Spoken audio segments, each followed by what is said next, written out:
அனைவருக்கும் இனிய அன்பான காலை வணக்கம்.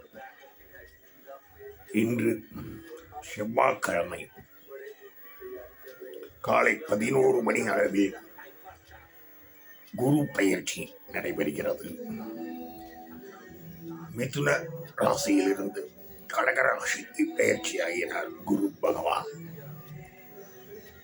நன்மை பெறக்கூடிய ராசிக்காரர்கள் விருச்சிக ராசி, மகர ராசி, மீன ராசி ஆகியவர்கள் மிகவும் நன்மைப்படுவார்கள். மற்ற எல்லா ராசிக்காரர்களுக்கும் குரு பகவானின் ஆசி கிடைக்கும். அனைவரும் இன்று காலை 11 மணி அளவில் தட்சிணாமூர்த்திக்கு தேங்காய், வாழைப்பழம், வெத்தலைப்பாக்கு வைத்து ஒரு அபிஷேகம் பண்ணிவிட்டு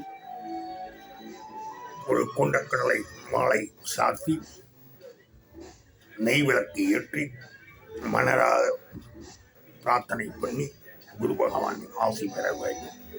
இப்படிக்கு உங்கள் அன்பு கைகூப்பி வழங்கும் பண்ணை கணேஷ் ஐயா.